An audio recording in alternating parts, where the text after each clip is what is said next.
Hello everyone, this is Robin the Delta Crafter and I want to welcome you back to my channel. Today I'm super excited to be sharing a video with you about coordinating stamps, stencils, and dies. Let's go ahead and get started. Today I'm going to be making a card using some new products from Pinkfresh Studio. I will be using the large butterfly stamp, stencils, and coordinating dies. Pinkfresh just recently released a new set of butterfly stamps, dies, stencils, and even a hot foil plate as a smaller, they call it a small butterfly. But this set that I'm working with today is the large butterfly. So here you can see the stamp, and there are some cute sentiments that come along with the stamp. And one of the things that I liked about this whole coordinating set is that the stamp, stencil, and the hot foil plate, which I don't have yet, they are all one piece. So you can see the two large butterflies, the large butterfly and the smaller side butterfly are all just one piece, and therefore so is the die. And that really makes it so much easier to line everything up instead of having a whole bunch of small pieces to line up. And I have ordered the small set, so I'll share that with you guys when I get it. Here I'm showing you the stencils, and there are 5 different stencils in this set. And I'm showing you that each stencil is both numbered and has registration marks on it. So it's easy for you to line up the stencils with a US A2 size piece of paper, which is 4 1/4 by 5 1/2. I'm going to be ink blending my butterflies using the stencils. And so I'm putting down a piece of the Ranger craft sheet that I have here, and I actually take my craft sheet and I cut it down into more manageable sizes. So this smaller size that you see here is what me having already cut my craft sheet down. I'm using a piece of Nina Classic Crest Solar White in 80 pound as my panel that I'm going to be ink blending on. And you can see I've used some see-through tape to secure my my paper to the craft sheet. So here's a tip I want to share with you. If you're going to be using layering stencils to create a project, make sure you look through all the stencils before you start so that you can see which stencil creates which layer. Now I'm going to share another tip with you that was a game changer for me, and that is using the stencils with these Misty Creative Corners. Now, my craft mat that I'm working on is magnetic. So my Misty Creative Corners will stick to my that We Are Memory Keepers mat that I have below. So what the Creative Corners will do, they will serve dual purpose. They will, one, help keep my stencil in place. And 2, they will also serve as an easy way for me to align my stencils as I switch them out and go from stencil to stencil. So these creative corners I highly suggest you use if you're working with layering stencils. So here I've got my creative corners down, and I've got my first stencil lined up. I'm using the registration marks on the stencil to go ahead and get started. So for my ink blending, I'm going to be using regular distress ink. So you guys know those are my favorite. I'm using carved pumpkin, mustard seed, and tumbled glass. And this is where reviewing your stencils before you get started really comes in handy. So this very first stencil is going to be the top set of wings on the large butterfly, and it's actually the bottom set of wings on the lower butterfly. So I'm going in with my carved pumpkin, and I am going pretty heavy at the top, but not as heavy as I could, and then kind of fading in towards what's going to be the body of the butterfly. So I'm using my Tailored Expressions blending brushes and going over all of the stamp. And so here I'm revealing the first stencil and the results from using that. So we can see our butterflies starting to come together. So you see how I was able to just lay that stencil right into the creative corners? That just really made such a huge difference, as well as it made the switching between the stencils and continuing the project go that much faster. So now with stencil number 2, I'm going to come in with the tumbled glass, and I'm going to layer that in. Notice that I'm starting from the bottom, and well, the bottom of the wing, and then I'm going towards the body of the butterfly. And again, I'm fading that out on purpose. So now I'm coming in with the finishing up the little side profile butterfly. I'm going to remove this stencil, and again, we see our butterfly coming to life.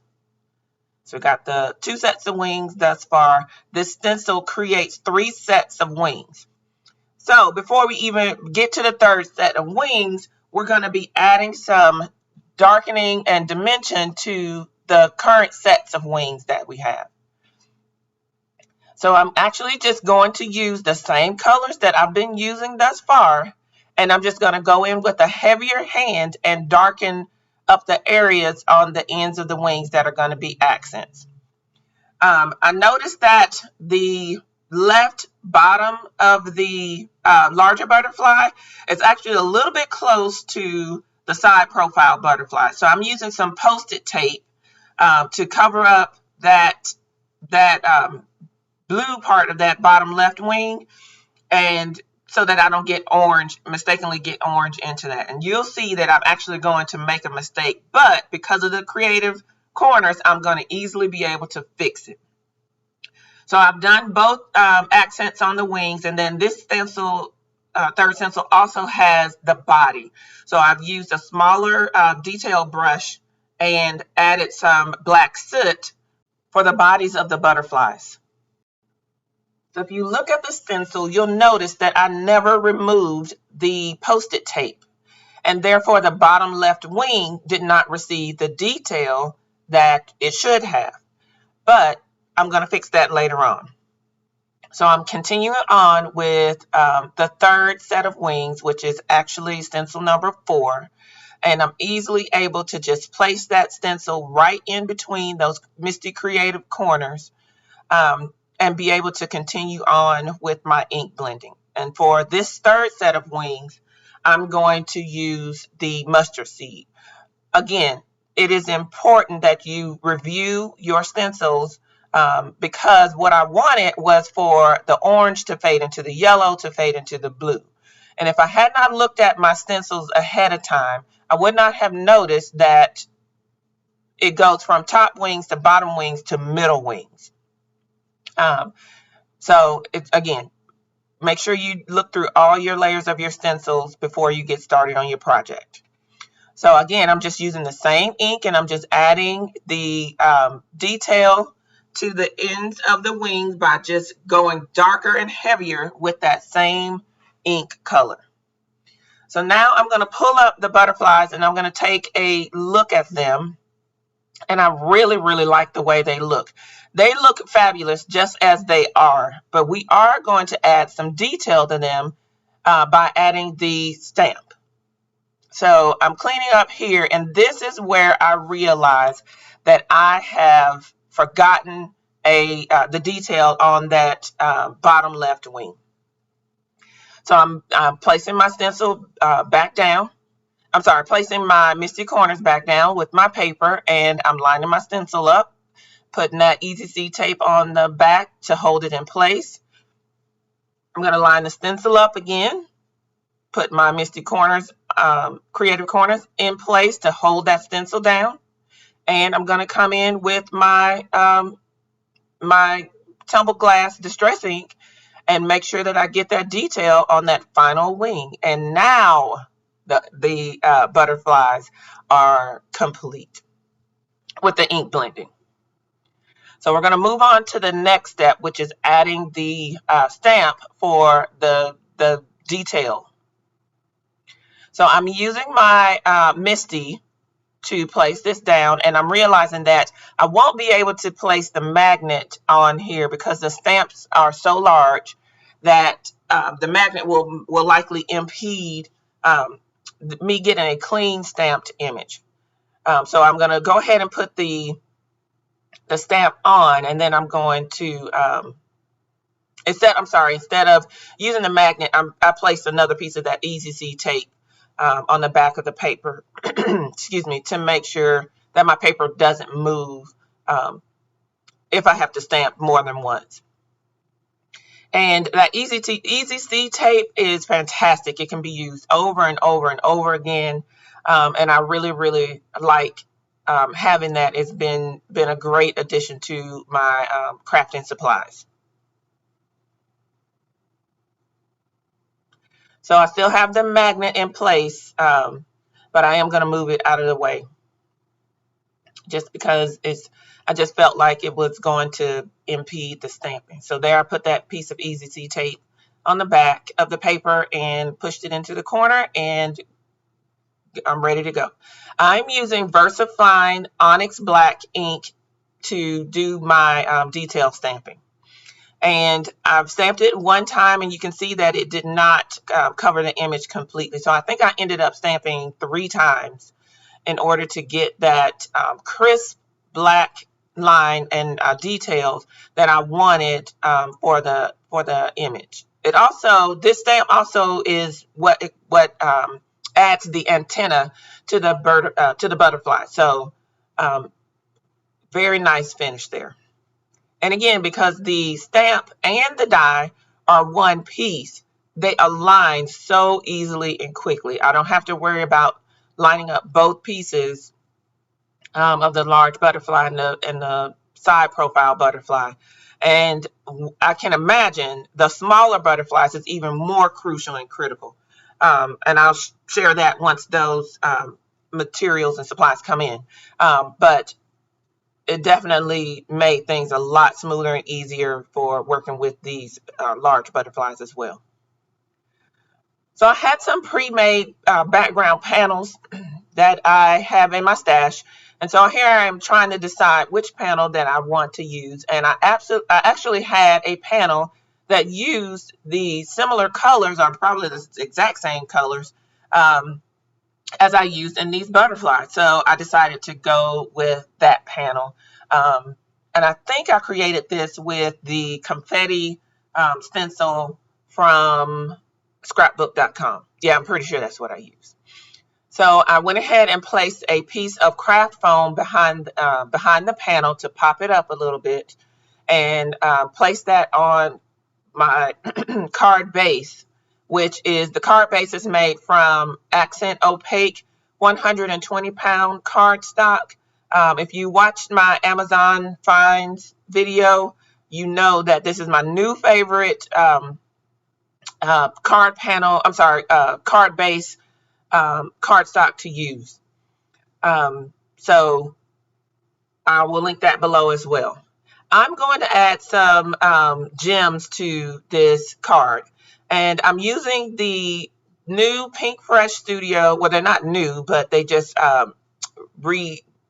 added some to their store that you can refill if you were able to get the other set, the previously released set of gems. I was not able to get those, but I did buy the refills, and I actually decanted those into these jars that I already had. And I peeled the sticker off of they come in little zip bags, and I peeled the stickers off, placed those on the top of the little jars, and placed all the gems into the jar. I really like using gems in a jar because, you can see here, I can pour a few gems into the lid and use the lid as a place where I can sort through and see the different sizes, but also keeps them contained so that I don't end up having gems all over the place and I don't lose any as well.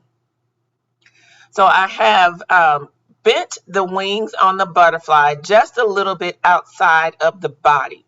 I didn't think that the body was large enough for me to adhere my butterfly to my panel, because that's the only place that I'm going to adhere the butterfly. So I want the wings to be a little bit dimensional. So I also want the body to be secure enough to the panel so that it doesn't fall off. So I've glued that down using my Barely Art glue, which I absolutely love. And now I'm using my jewel picker to just kind of look through the jewels that I have, the gems that I have here. And I think I'm using Sunshine, and I'm not quite sure what the aqua color is, the name of that one. But I'm going through and I'm choosing the gems for both the top. I'm going to place about 3 different gems at the top and then 6 or so at the bottom. So if I have an odd number for a total number of gems. So here I'm placing some at the bottom of this card and just kind of spreading them out so that I have see if I like the placement. I'm going to be using the Embrace This Moment sentiment that comes with this butterfly stamp set. And I'm going to be doing some free range stamping with this. And this is why I do not, I prefer to stamp with the Misty, but I will free range stamp if I have to. And here I am doing it because one, it was an afterthought for me on which sentiment I was going to use and where I was going to place it. And by the time I got to this point, I couldn't stick the card in my Misty, or I didn't feel like I could stick the card in my Misty and get a good impression with the foam and the butterfly and all this other stuff. So I just rearranged it and prayed for the best, and I'm pretty pleased with how it came together. I secured the bottom gems with the Barely Art glue, and that completes this card. I want to thank you for joining me today. I hope you've enjoyed this video. If you have, please consider giving me a thumbs up. You can find me at the Delta Crafter on Instagram and Facebook. You can also find me at my blog, thedeltacrafter.com. Enjoy!